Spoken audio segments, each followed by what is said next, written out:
Well, welcome to the Simplified Organization Show, where real moms get together and chat about realistic home and life management.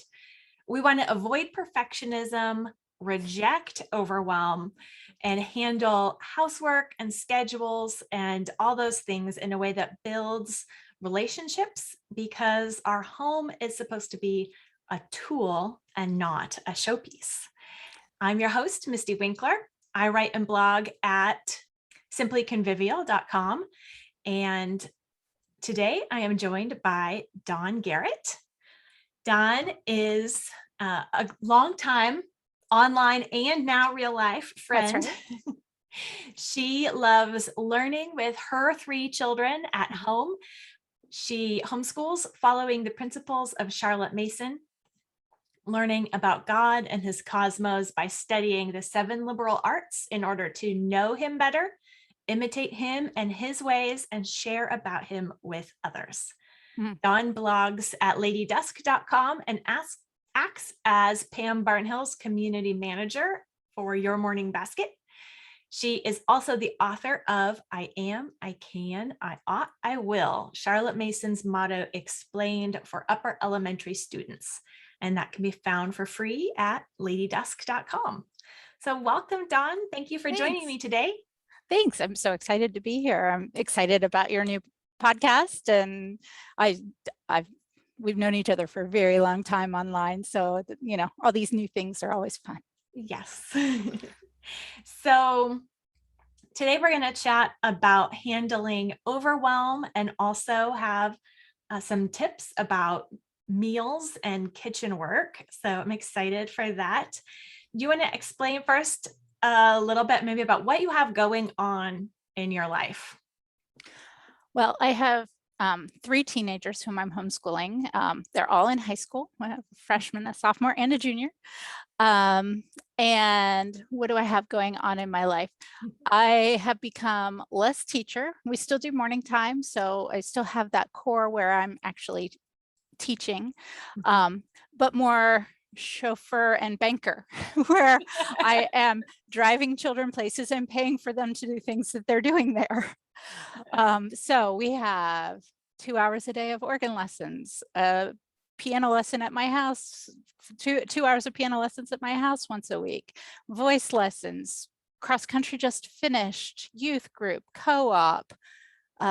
My daughter is in a show this weekend, so this is tech week. So every night this week, she has rehearsal from 6 until they're done. And so, yeah, what do I have going on? I have a lot more leaving my house than I ever used to. That's like the seasons do change for sure. And then what we have to do in those seasons as they change is adapt, because the same strategies that used to work when they were all little don't work Right. when they were all teenagers. Correct. Yes, mine have always been good sleepers. In fact, they would love to be even better sleepers now than I let them be. But yeah, when they were littler, we had sleeping in a little bit, we had nap time, we had, we did the things, and then even I took a nap most days, because I was just wiped out and exhausted. So many decisions, so many things that I had to be completely involved with. I've been walking a lot in the last year and a half or so, and a lot of moms are like, I would love to do that, but I've got all these little kids. It's so much easier when I'm only responsible for my own shoes. For sure. You can usually find your own. Usually. So it does absolutely change. I say, okay, it's time to go to organ practice. I'll be in the car. Make sure you have your stuff. And child come, and off we go. Yeah. And those little kids need a lot of time at home. And then as they get to be teenagers, they really do need all those different opportunities to take advantage of developing those different skills and opportunities. Well, I tell them, this is the time when you get to really hone in on the interests that you have for your life, like of the things that you really want to spend your time doing. So this is the time to try them. Mm. So if you Mhm. want to try doing a community theater show, now's the time. If you want to try voice lessons, now's the time. If you want to try cross country when you've never run a mile in your life, now's the time to try it. She loved it and got better. She was, by the end of the season, she ran the whole 2 miles every race and had a wonderful time. Now's the time to try. That's a good way to look at it. So right now you have a lot of schedule keeping and Mhm. things to juggle and responsibilities at home, but a lot of time not there. It Mhm. seems like it'd be really easy to get overwhelmed. Oh, So yeah. yeah. It, yeah, sometimes it is very overwhelming for sure. But that I don't know any grown-ups who aren't overwhelmed.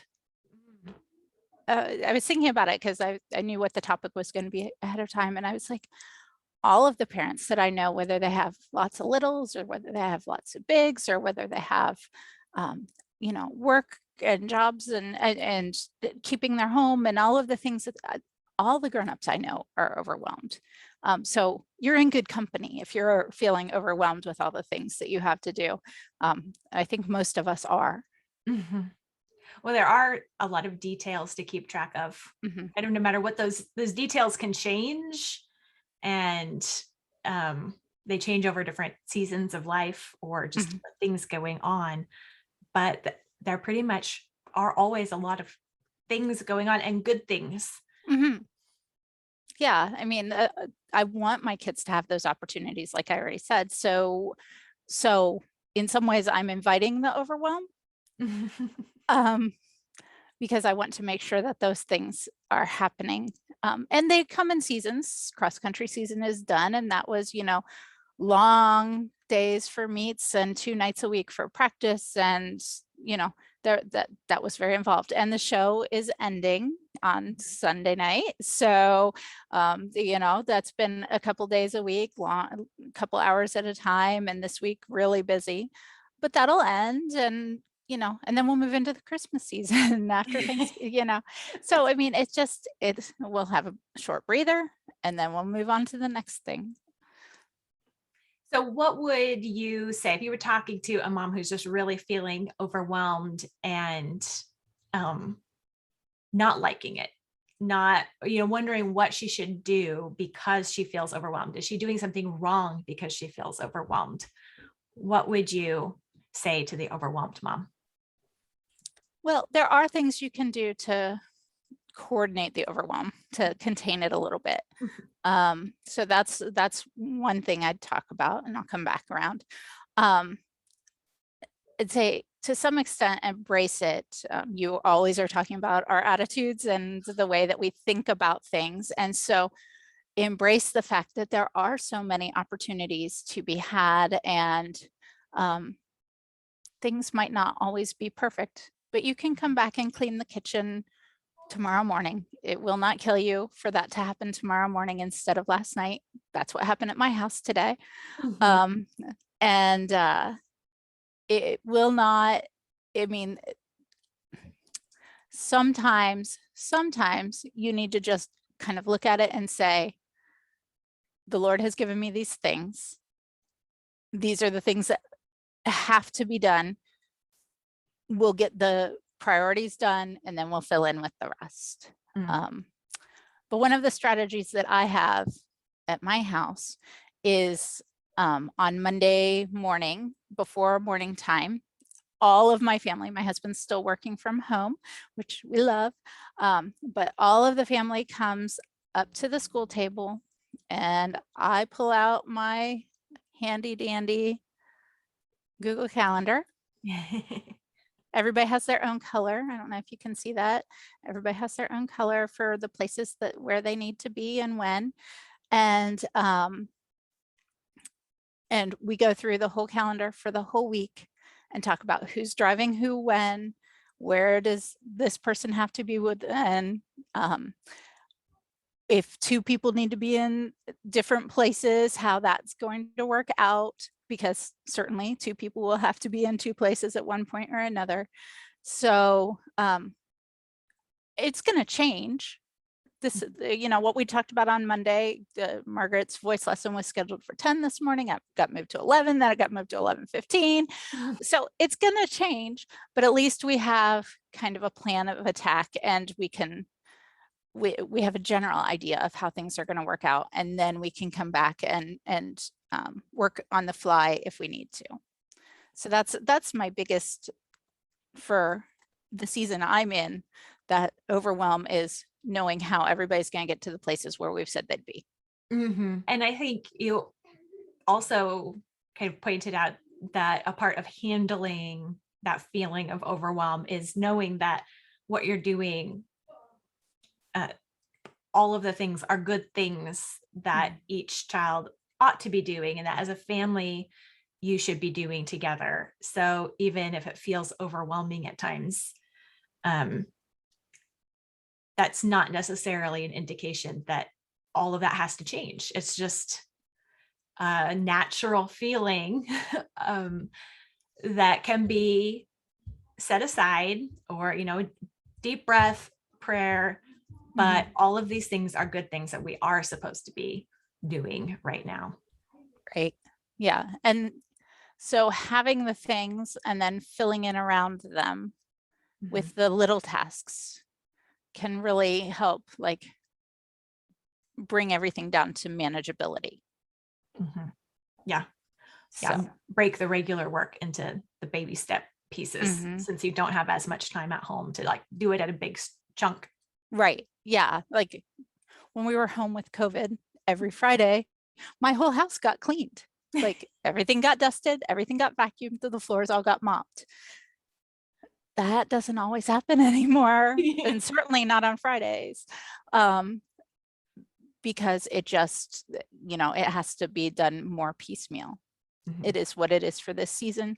My youngest is a freshman. I have 4 more years of this kind of crazy in my, in my future. And then I think it gets quiet. Well, college, but so I can do this for 4 more years, to have my kids in my home with me, doing things with me. I want to be with them, which is part of why we homeschool. So I have to make it so that they want to be here too, right? Like they have to explore, but then they also want to be home. Yeah. It's worth it. The overwhelm is worth it. What a helpful perspective. Overwhelm is normal and natural, but we don't have to give in and panic when it hits.